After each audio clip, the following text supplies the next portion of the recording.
Podcast पर वो telecast हो रहा है पूरे सोशल मीडिया पे, which is very offensive actually on social media.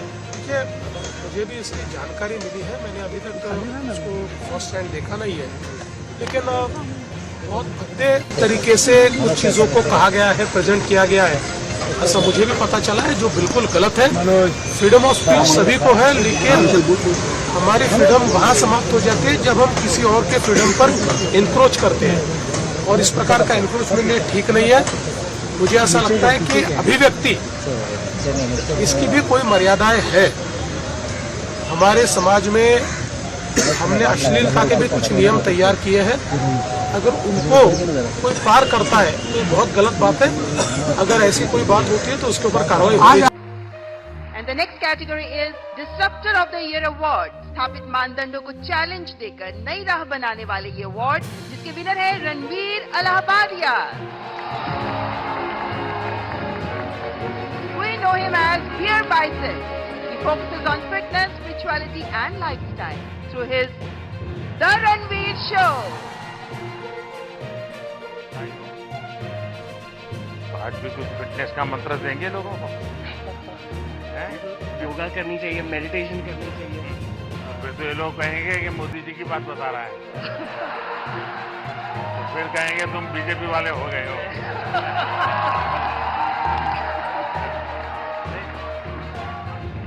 Modi ji शायद यूथ की बातें कर रहे हैं, तो पूरा यूथ ही मेडिटेशन कर रहा है। आप बस वही बात। सस्ती लोकप्रियता हासिल करने के लिए लोग अपने माँ बाप को भी नहीं छोड़ते। ऐसी अश्लील बातें, अपशब्दों का प्रयोग, गाली गलौच, ये हमारा कल्चर नहीं है। लेकिन कहीं ना कहीं कसूर हमारा भी है कि हम कब से ये बर्दाश्त कर रहे हैं। ऐसे शोज कब से आ रहे हैं, किसी ने आज तक इनके खिलाफ आवाज नहीं उठाई। कुछ लोग ऐसी अश्लील बातें करते हैं, कुछ गालियां देते हैं, और इन पे अब तक कोई प्रतिबंध नहीं लगा है। तो चलिए, देर आए दुरुस्त आए। मैं ये कहूंगा कि डेमोक्रेसी या प्रजातंत्र का मतलब ये नहीं है अश्लीलता फैलाना। ये हमारा जो है संविधान इसकी अनुमति आपको नहीं देता है।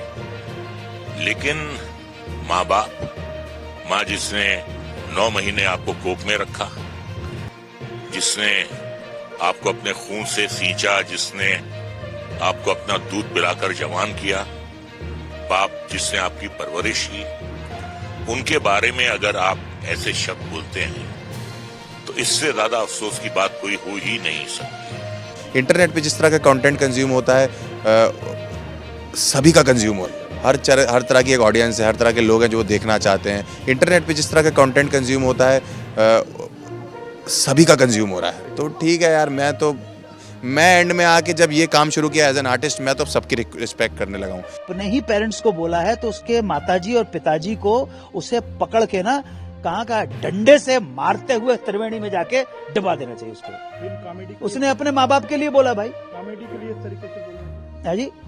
अब वो उसके माँ बाप से जाके पूछो कि उसको ठीक लग रहा है, और आप सुन क्यों रहे, आप देख क्यों रहे? हमने तो नहीं देखा। क्या है इंसान का चित्त, क्या है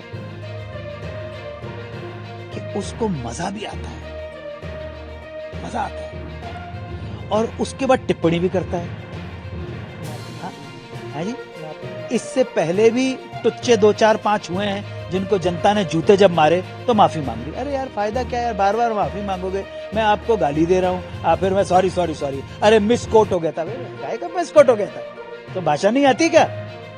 अंग्रेजी तो बहुत अच्छी बोल रहा, जानते हो, इधर उधर की बातें करना सब कुछ नहीं होता। ये सोची समझी चाल होती है बेटे। मैं मानती हूँ कि अगर फ्रीडम ऑफ स्पीच हमें कॉन्स्टिट्यूशन ने दिया है, उसके साथ साथ सावधानियां भी दी हैं, जिम्मेदारियां भी दी हैं। आप एक प्लेटफॉर्म के माध्यम पे कॉमेडी के नाम से, कॉमेडी के आड़ में आप जो भाषा का प्रयोग कर रहे हैं, जिस तरीके का आप कंटेंट बनाकर पास ऑफ कर रहे हैं, यहाँ पे आप पूरे एक युवा वर्ग में की फीलिंग देते हैं जब कोई देखता है कि ये language is normal, speaking about your parents and parents intimacy is normal, it is absolutely normal to cross the line of being a child and a parent. I think वो कहीं ना कहीं बाउंड्रीज होना जरूरी है, रिमाइंड करना जरूरी है. और जो कम्युनिटी गाइडलाइंस आती हैं इस प्लेटफॉर्म में, usually the community guidelines are followed by where they are registered. तो वो भी community guidelines, keeping in mind the sensitivity and constitutional morality, that is their responsibility, ये करनी पड़ेगी. मैं ये तो IT कमेटी में मैं इस मुद्दे को उठाने ही वाली हूँ. राधे राधे दोस्तों, कैसे हो आप सब?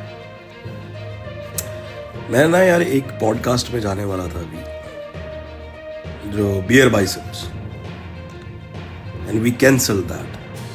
क्यों? क्योंकि आपको पता है कि वो कैसी पैथेटिक थिंकिंग है और कैसे शब्द यूज करे गए हैं समय रैना के शो पे. आई थिंक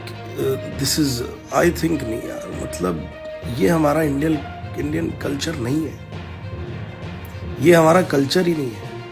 आप अपने मतलब के पेरेंट्स के कौन सी स्टोरी बता रहे हो?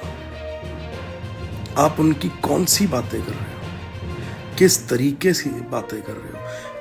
ये कॉमेडी है? This is not at all comedy.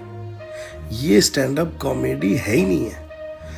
लोगों को गालियां देना, लोगों को गालियां सिखाना, ये कौन सी जनरेशन, मेरे को समझ ही नहीं आ रहा कि ये जनरेशन है कौन सी. और इसमें देखो, वो एक सरदार जी आते हैं. सरदार जी, आपको पता है आप एक सिख हो और आपको ये चीजें शोभा देती हैं. मम्मी कैसी है? Are you crazy? आप क्या सीख दे रहे हो लोगों को? आप क्या सीख दे रहे हो? और वो सरदार जी अपने इंस्टाग्राम पे बिल्कुल डालते हैं कि मैं गालियां देता हूं, तो इसमें क्या प्रॉब्लम है? हमें प्रॉब्लम है और रहेगी.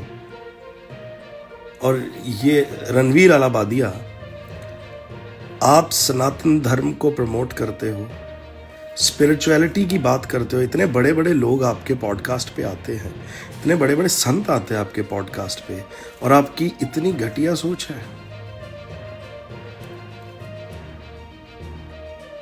दोस्तों, मैं आपको एक ही बात बोलूंगा कि अगर हम ये चीज को नहीं रोक पाए तो आपके आने वाले बच्चों का भविष्य बहुत ही बुरा होने वाला है, बहुत ही ज्यादा बुरा होने वाला है. सो प्लीज, मेरी समय रैना से भी रिक्वेस्ट है, और बाकी जो उस शो में आते हैं उन सब कॉमेडियन से एक ही रिक्वेस्ट है, हाथ जोड़ के रिक्वेस्ट है, हम्बली रिक्वेस्ट है कि प्लीज आप ऐसा मत कीजिए. My comment wasn't just inappropriate, it wasn't even funny. Comedy is not my forte. I'm just here to say sorry. Many of you asked if this is how I wish to use my platform, and obviously this is not how I wish to use it. I'm not going to give any context or justification or reasoning behind whatever happened. I'm just here for an apology. I personally had a lapse in judgment, wasn't cool on my part. The podcast is watched by people of all ages. Don't want to be the kind of person that takes that responsibility lightly, and family is the last thing that I would ever disrespect. Need to use this platform better. That's been my learning from this whole experience. I promise to just get better. I've asked the makers of the video to remove the insensitive sections from the video, and all I can say in the end is I'm sorry. I hope you can forgive me as a human being.